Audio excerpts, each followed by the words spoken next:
Commander Kim Hyun pressed his face against the cold glass of the observation deck.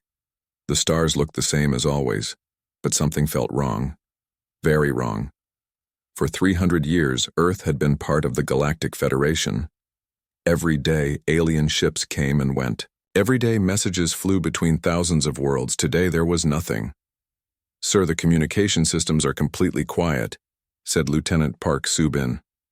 She had been working at her station for 6 hours straight trying to find any signal from space. Her hands shook slightly as she typed. "I cannot reach any Federation ship or planet." Hyun walked over to her station. The screens that usually showed hundreds of active channels were black, empty, dead. In 20 years of military service, he had never seen anything like this. "What about our colony ships?" he asked. Soo-bin checked her other screen. Her face went pale. The new Sol was heading to the Kepler system with 5,000 colonists. "Sir, they have turned around. They are coming back to Earth." "Did they say why?" "No, sir. They just turned around. No explanation. No emergency signal. Nothing." "Captain." Lee Min-ho ran into the command center. His uniform was wrinkled and his hair was messy. He looked like he had not slept in days. "Commander, you need to see this right now. We caught a Federation message." Min-ho activated the main display. A short text message appeared in the standard Federation format. Hyun read it 3 times before the words made sense. "Species classification, human, status changed to quarantined, all previous agreements canceled, effective immediately." The command center fell silent. Everyone stared at the message. Soo-bin dropped her coffee cup and it shattered on the floor, but nobody moved to clean it up. "Quarantined?" whispered Sergeant Choi Won-sik from the back of the room. "What does that mean?" Hyun knew exactly what it meant, but he could not believe it. "It means we are no longer part of the Federation. It means they have kicked us out." More information came in over the next few hours. Every human diplomat on alien worlds was being asked to leave, politely but firmly. Trade agreements that had lasted for decades were being canceled with no warning. Human students at Federation universities were being sent home. "Dr. Yoon," Ji-hai arrived from the research station with more bad news. "They are blocking all our scientific data requests. Projects we have worked on for years are suddenly classified. They have changed all the access codes." "What about the Tau Ceti colony?" asked Min-ho. "They need medical supplies from the Altarian system. Without those drugs, people will die." "The Altarians have canceled the medical supply contract," Ji-hai replied quietly. No explanation given. Hyun felt sick. Tau Ceti had 20,000 people. Many of them were children. The colony depended on imported medicine because their world could not grow certain plants needed for basic treatments. "Sir, I am getting reports from all over human space," Soo-bin said, her voice getting higher with stress. "The Mars colonies say Federation cargo ships have stopped coming. The Luna bases report that alien technical advisors are packing up and leaving. Even the friendship cultural exchange programs are being ended." Lieutenant Bae Tae-min, who monitored deep space communications, suddenly looked up from his station. "Sir, I am picking up something strange. It sounds like celebration music from the direction of the Zephyrian Empire." "Put it on speakers," Hyun ordered. The sound that filled the room was indeed celebration music. Alien voices singing in harmony, the kind of music played during festivals and victories. Other stations began picking up similar sounds from across the galaxy. Parties, celebrations, joy. The galaxy was celebrating humanity's expulsion. "How many?" Hyun asked quietly. "How many what, sir?" Soo-bin replied. "How many species voted to kick us out?" Ji-hai checked her datapad. "From what I can determine from the communication fragments, 847 species voted yes. Only 23 voted no." The room fell silent again. 847 to 23. It was not even close. "Sir," said Won-sik, "what did we do wrong? We followed all the Federation laws. We helped in every war. We shared our technology. We saved lives." Hyun stared out at the stars again. Earth looked so small and alone, surrounded by the vast darkness of space. For 3 centuries, humans had thought they belonged to something bigger. They had thought they had friends among the stars. Maybe that was the problem, he said finally. Maybe we helped too much. Maybe we cared too much. Sir, what are your orders? Asked Minho. Hyun was quiet for a long moment.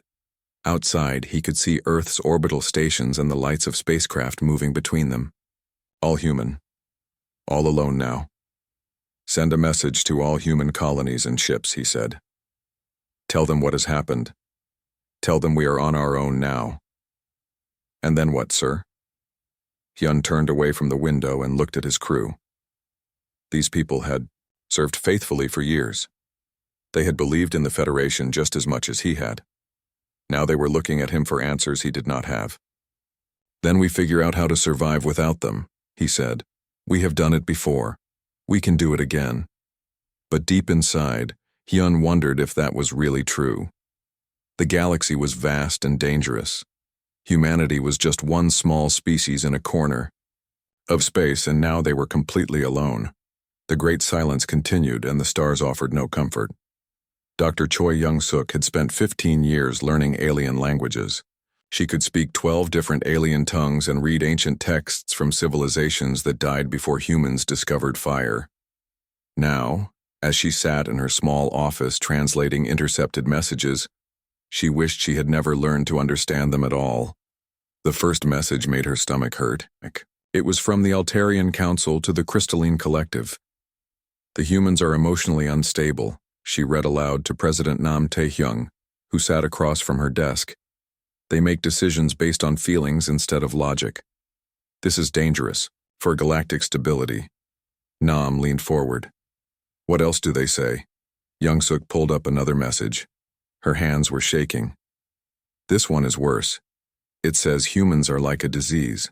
They make other species act differently. Differently how? They say we make other species care too much about strangers. Before humans joined the Federation, species would let weak colonies die to save resources. Now, because of our example, they send help instead. Nam stood up and walked to the window. Outside, Seoul looked normal. People walked on the streets. Children played in parks. Nobody knew yet that the entire galaxy considered them a threat. Foreign Minister Oh Jin-woo entered, the room carrying a thick folder. His face was gray with exhaustion. I have been reading reports all night. The situation is worse than we thought.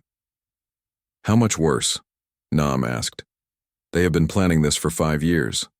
Look at this report from the Vegan Republic. Jin-woo opened the folder.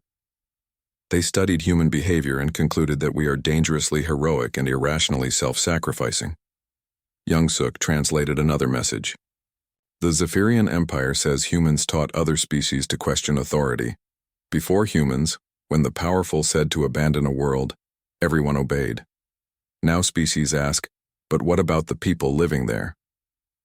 So we are being punished for teaching? The galaxy to have a conscience, Nam said bitterly. Yes, Young-suk replied. They say human influence makes the galaxy inefficient. They give examples. The Rigel mining disaster 3 years ago. Remember that? Nam nodded. A mining accident trapped 2,000 Andromedans underground. The Federation was going to write them off as a total loss. But humans organized the rescue mission. Jin-woo continued. We convinced 12 other species to help. We saved 1,800 lives. And according to this report, Young-suk said, pointing at her screen, that rescue mission cost more money than those Andromedans would ever contribute to the Federation economy. They call it human emotional waste. More messages painted. The same picture. Species that had once abandoned their weak members were now sending aid after watching human rescue missions. Trade disputes that used to be settled by who had the bigger military were now being resolved through negotiation and fairness. The galaxy was becoming more compassionate, and the powerful species hated it. Here is the final vote count, Jin-woo said, reading from an official document. 847 species voted to expel humanity. 23 voted against it. The rest abstained. Who voted for us? Nam asked. Mostly small species, the ones we have helped over the years. The Kalari Republic, whose entire species we saved from a plague. The Tau merchants, who we protected from pirates, the Rigel Miners Association. Young-suk found another message that made her feel sick. The Crystalline Collective did a study. They measured galactic efficiency before and after human membership. They say productivity dropped by 12% because species started caring about worker safety and fair wages. They are angry because we made the galaxy more humane, Nam said quietly. There is more, Jinwoo said. They predict that without human influence, the galaxy will return to optimal efficiency within 10 years. Species will stop wasting resources on rescue missions. They will abandon unprofitable colonies. They will make decisions based on pure logic instead of emotion. Young-suk pulled up one final message. This one was from the Federation High Council to all member species. Effective in 30 days, all support to human space will end. Trade agreements are canceled. Technology sharing is terminated. Resource shipments will cease. Any species caught helping humans will face similar punishment. The room fell silent. 30 days. That was all the time humanity had before they were completely cut off. What about our outer colonies? Nam asked. Tau Ceti needs medical supplies, Jinwoo replied. Without them, thousands will die. The Kepler system depends on food shipments from Altarian farms. New Busan colony needs power generators that only the Vegans manufacture. And they expect us to just give up? Let our people die quietly? Nam asked. Young-suk found one more message that answered his question. It was a prediction report from the Federation Strategic Planning Committee. They expect human civilization to collapse within 2 years, she read. They believe we will abandon our outer colonies and retreat to Earth. They think we will spend our resources fighting each other instead of working together. Nam laughed, but there was no humor in it. They really do not understand us at all, do they? No, sir, Young-suk replied. They think we will act like them. They think we will abandon our own people to save ourselves. Then they are about to learn something new about humans, Nam said, his voice growing hard. They wanted to see what happens when you corner a species that never knows when to quit. They are about to find out. Jinwoo looked confused. Sir, what do you mean? Nam turned from the window, his eyes bright with determination. I mean, we are going to do exactly what they fear most. We are going to prove that caring about others makes us stronger, not weaker.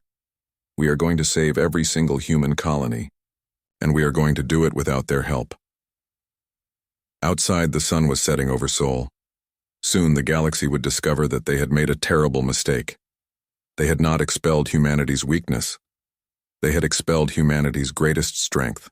Admiral Kang Do-hyun stood in the giant hangar on Luna Base, looking at hundreds of ship captains and crew members. These were the best pilots and engineers in human space. 2 weeks ago, they had been part of the mighty Galactic Federation fleet. Today they were refugees in their own territory. They think we will give up, Do-hyun said, his voice carrying across the silent hangar. They think we will let our colonies die while we sit on Earth feeling sorry for ourselves. Captain Yoon Hye-jin stepped forward from the crowd. She commanded the heavy cruiser Incheon, one of humanity's most advanced ships. Admiral, the Tau Ceti colony has medicine for maybe 3 more weeks. After that, people start dying. The Federation, medical ships turned back yesterday. Then we make our own medicine, Do-hyun replied simply. Sir, we do not have the equipment. The medical synthesizers come from Altarian technology. We never learned to build them ourselves. Dr. Ahn So-young, the fleet's chief scientist, raised her hand. Actually, we do have the equipment. Sort of. Everyone turned to look at her. So-young was brilliant but quiet. She rarely spoke in large meetings unless she had something important to say. The Federation abandoned 7 mining stations in dead star systems, she explained. They said the systems were too dangerous to work in. Too much radiation, too many asteroid fields. Not worth the cost. And? Do-hyun asked. And those stations have industrial replicators, medical synthesizers, even small terraforming equipment. The Federation just walked away and left everything behind. Captain Park Dong-min, who commanded the cargo ship New Seoul, laughed. Let me guess, too dangerous means perfect for humans? Exactly. So Young smiled. What other species call impossible, we call Tuesday morning. Do-hyun felt hope, growing in his chest for the first time in weeks. How many stations? 7 confirmed. Maybe more. The Federation database listed them as economically unfeasible operations and forgot about them. Captain Yoon, take your ship to the nearest station. Bring back everything useful. Captain Park, coordinate with the Mars terraforming teams. If we can make Mars livable, we can make anywhere livable. Engineer Kim Won-ho raised his hand. Admiral, there is something else. The Federation safety protocols for most equipment are very conservative. We have been studying their machines for years. They run everything at maybe 60% capacity to avoid any risk. You mean we can make their equipment work better? Do-hyun asked.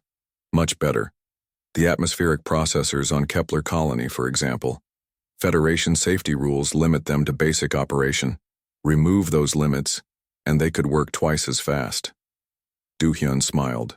It was the first real smile he had felt since the expulsion. Dangerous and difficult, those are human specialties. Over the next 3 months, humanity did something the galaxy thought impossible. Instead of collapsing, they grew stronger. Captain Lim Jae-sung's cargo ship became a legend. The New Busan was an old, ugly vessel that other species would have scrapped years ago. But Jae-sung's crew kept it running with spare parts, creativity, and pure stubbornness. While Federation ships needed massive support fleets and perfect conditions, the New Busan flew into asteroid storms and radiation fields to deliver supplies. Chief, the port engine is making that noise again, reported engineer Lee Sol-ji during one supply run to the outer colonies. Which noise? Asked Chief Engineer Kim Won-ho. The grinding noise or the whistling noise? Both. Perfect. That means it is working correctly. The Kepler colony became humanity's first great success story. Using modified Federation equipment, they increased their atmospheric processors to run at 110% capacity. The air became cleaner than on many Federation worlds. Food production doubled. The colony that was supposed to die became a model for others. Dr. Choi, Min-jun, the colony's administrator, sent regular reports back to Earth. The Federation terraforming manual said this world would take 50 years to become fully habitable. We will be done in 15. How? Asked Do-hyun during a video call. We threw out their safety protocols and used common sense instead. Also, we work 16-hour days because we actually care about making this place home. The most surprising discovery came from Captain Song Hae-jin's exploration team. While searching for abandoned Federation equipment, they found something extraordinary in the Vega system. Admiral, you're not going to believe this, Song reported over long-range communication. We found a massive asteroid field that is pure platinum and rare metals. The Federation surveyed it 20 years ago. And they did not mine it? They said it was too difficult. The asteroids are in unstable orbits around a neutron star. They calculated it would cost more to extract the metals than they were worth. But they calculated wrong. They assumed you needed massive, expensive equipment. We figured out how to do it with small, flexible ships and a lot of careful piloting. Within 6 months, human colonies were not just surviving, but thriving. The New Busan and ships like it created supply lines that the Federation had said were impossible. Human engineers made equipment work better than its designers had ever imagined. Human pilots flew routes that other species considered suicidal. Most importantly, humans helped each other. When the Tau Ceti colony ran low on food, the Mars colonies sent everything they could spare. When New Busan needed rare metals for terraforming, the Vega mining operation worked around the clock to provide them. The galaxy had expected humanity to quietly fade away. Instead, human space began to glow brighter than ever before. On distant worlds, other species began to notice. The Altarians, who had voted enthusiastically for human expulsion, quietly observed that human colonies were becoming more prosperous, not less. The Crystalline Collective noted with growing concern that humanity was achieving things the Federation considered impossible. Admiral Do-hyun received the first secret communication 6 months after the expulsion. It was from Commander Vektal of the Vegan Republic, one of the Federation's founding members. Admiral, the message said, we may have made a terrible mistake. Do-hyun read the message twice, then deleted it. The galaxy was beginning to understand what they had lost, but humanity was no longer interested in their approval. They had learned to stand on their own, and they were stronger for it. Ambassador Seo Miran sat in her hidden listening post at the edge of human space, monitoring alien communications. 2 years had passed since humanity's expulsion from the Galactic Federation. What she heard through the intercepted messages would have been funny if it were not so tragic. The Zephyrian Empire has started attacking crystalline collective border worlds again, she reported to Earth Command through secure channels. They have been fighting for 3 weeks now. Commander Cho Sung-ho, her deputy, looked up from his screens. Did they not sign a peace treaty 5 years ago, the one we helped negotiate? Yes. But without human mediators to maintain the agreement, old hatreds are returning. The Zephyrians blame the Crystallines for ancient territorial disputes. The Crystallines say the Zephyrians cannot be trusted. Miran pulled up another intercepted message. It gets worse. The Rigel trade dispute has exploded again. Remember when we convinced the Andromedans and Centaurians to share the mining system based on actual need? They were fighting over those asteroid mines for decades before we stepped in. Sung-ho nodded. Well, now they are fighting again. 3. Merchant ships were destroyed last week. Both sides are building military fleets. The pattern was repeating across the galaxy. Without human influence, old conflicts were returning. Species that had learned to cooperate were reverting to suspicion and competition. The careful balance that humans had helped maintain was falling apart. Ma'am, you should see this, called Lieutenant Bae Taemin from his sensor station. His voice was tight with worry. Long-range sensors are detecting something at the galactic rim. Something big. Miran moved to his station. The display showed a massive formation of ships unlike anything in Federation databases. They were angular and aggressive-looking, clearly built for war rather than exploration. How many ships, she asked. Conservative estimate? 50,000 vessels, maybe more. And they are heading straight for populated systems. Are they slowing down? No, ma'am. If anything, they are accelerating. Miran felt cold fear in her stomach. Send this data to Earth Command immediately. Then keep monitoring. The unknown fleet, which became known as the Void Fleet, struck the outer Federation worlds with devastating efficiency. Their first attack destroyed the Altarian colony of New Paradise in less than 4 hours. 20 million aliens died. They fight like machines, Sung-ho observed, watching battle recordings from Federation emergency broadcasts. No hesitation, no mercy. They just keep attacking until everything is destroyed.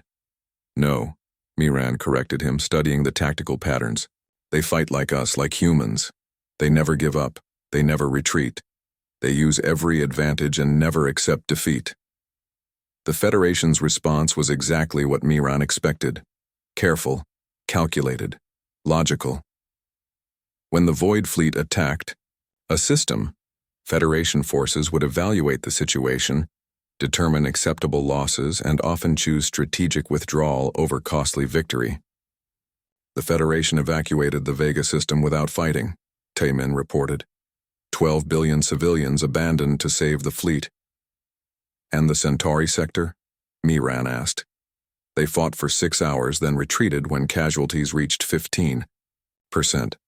The Void Fleet now controls 4 industrial worlds. It was painful to watch. The Federation had expelled humanity for being too emotional, too willing to sacrifice for others, too unpredictable in battle.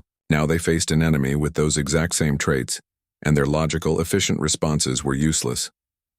Ma'am, incoming priority message, Taemin announced. It is on old diplomatic channels, from Chancellor Vexhan himself. Miran's heart raced.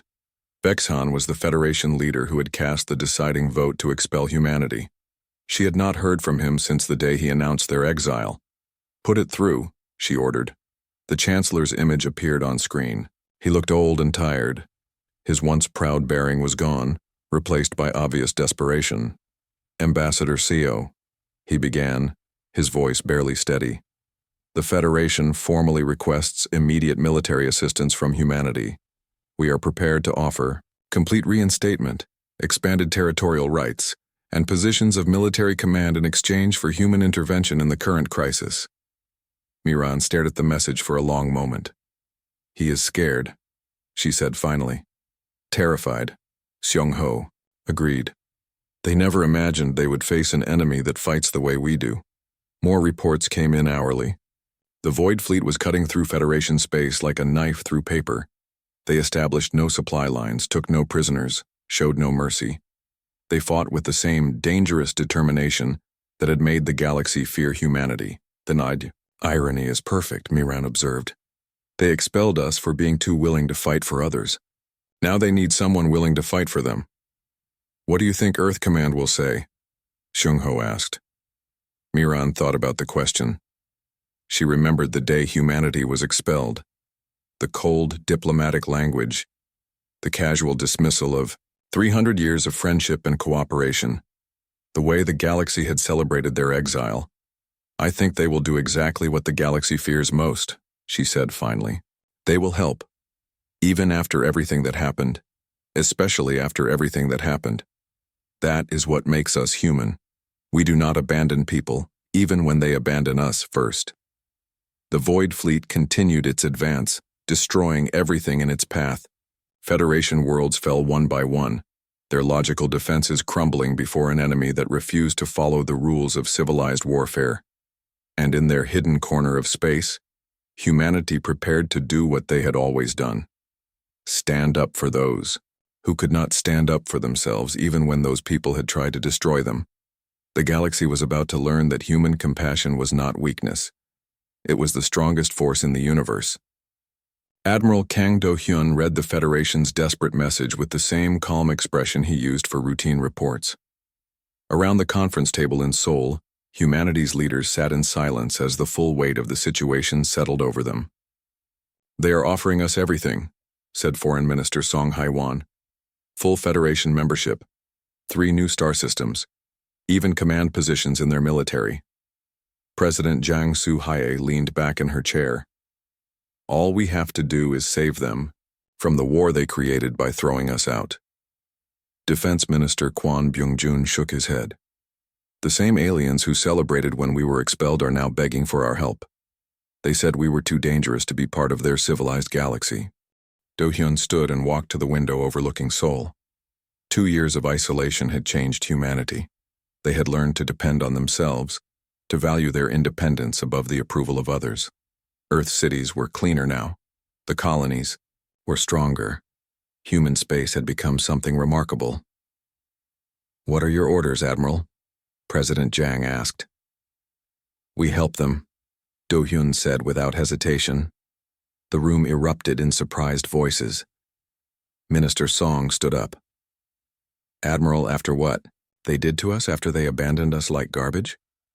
Not because they deserve it, Do-hyun replied calmly. Not because they are offering us bribes. We help them because there are innocent people dying while we sit here talking. The Federation Council will not like our terms, Minister Song warned. The Federation Council will accept our terms, Do-hyun said firmly. They are desperate, and our terms are fair.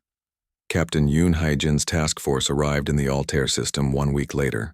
The Federation's last major fleet was making a final stand against the Void Fleet. Human ships were smaller than the massive Federation dreadnoughts, but they moved with deadly precision and purpose. Federation Command, this is Captain Yoon of the Terran Defense Force, she broadcast on all frequencies. We are here to protect civilians and evacuate non-combatants. Any enemy ship that surrenders will be treated fairly according to galactic law. The Void Fleet responded with immediate attack. Their ships were powerful and ruthless, built for destroying everything in their path. They had crushed Federation forces for months using the same relentless tactics that reminded everyone of human warfare. But there was one crucial difference. The Void Fleet fought like humans who had given up their humanity. They were determined and fearless, but they had no compassion, no mercy, no desire to protect the innocent. Real humans fought with both strength and heart. Captain Lim Jae-sung's cargo ship New Busan dove between 2 massive Void Fleet destroyers to rescue a damaged Federation transport carrying 10,000 refugees. The old cargo ship should have been destroyed instantly, but Jae-sung's crew knew every bolt and wire of their vessel. They twisted through enemy fire like dancers, their ship screaming protests but holding together through pure engineering skill and desperate courage. "Chief, the hull is cracking," reported Engineer Lee Solgi. "How bad?" asked Chief Kim Wonho. "Bad enough that we should be dead already." "Then we are right on schedule," Wonho replied, rerouting power to the shields. "Captain, we can hold together for maybe 10 more minutes." "That is all we need," Jae-sung said, guiding the Federation transport to safety behind the human battle line. The battle lasted 18 hours. When it ended, the Void Fleet's command ship was retreating with the remnants of their forces. They had learned something important. Determination without compassion was not enough to defeat determination with purpose. Captain Song Hae-jin, monitoring communications, intercepted the Void Fleet's final transmission. "They are withdrawing from this sector completely," she reported. "Their commander says humans fight like demons with hearts and cannot be defeated by conventional tactics." 3 days later, Chancellor Vexhan's ship limped into Earth's solar system. The proud Federation leader who had once cast the deciding vote to expel humanity now came begging for mercy. In the same council chamber where humanity's expulsion had been announced, Vexhan faced President Jiang. His once magnificent robes were torn and dirty. His confidence was gone, replaced by obvious shame. "We were wrong," he admitted, his voice barely above a whisper. "We feared your compassion would make the galaxy weak. Instead, our coldness nearly destroyed everything we built." President Jiang's response was measured but final. "We will never again seek membership in an organization that abandons its principles so easily. Instead, we offer something better." "What do you mean?" Vexhan asked. "The Terran Alliance," Jiang explained. "Not based on power or fear or calculated advantage. Based on a simple idea. No one should ever have to stand alone." Within 6 months, 47 former Federation worlds had quietly switched their allegiance to the new Terran Alliance. Not through conquest or threats, but through the simple human belief that a galaxy was only as strong as its willingness to help its weakest members. The Kalari Republic, whose entire species humanity had once saved from plague, was first to join. Then the Tau merchants, whom humans had protected from pirates. One by one, species that had experienced human compassion chose cooperation over calculation. Admiral Do Hyun watched the first Joint Alliance patrol depart from Luna Base. Ships from dozens of species flew together, united not by fear of enemies but by hope for something better. "Sir," asked Captain Yoon, "do you think the Federation will survive?" Do Hyun smiled. "Some version of it will, but it will have to change. The galaxy has remembered what it means to care about others." The stars that had once seemed cold now burned with the warmth of species united by the most human trait of all, the refusal to abandon hope, even when hope seemed impossible. The galaxy had tried to abandon humanity. In response, humanity had taught the galaxy how to be human.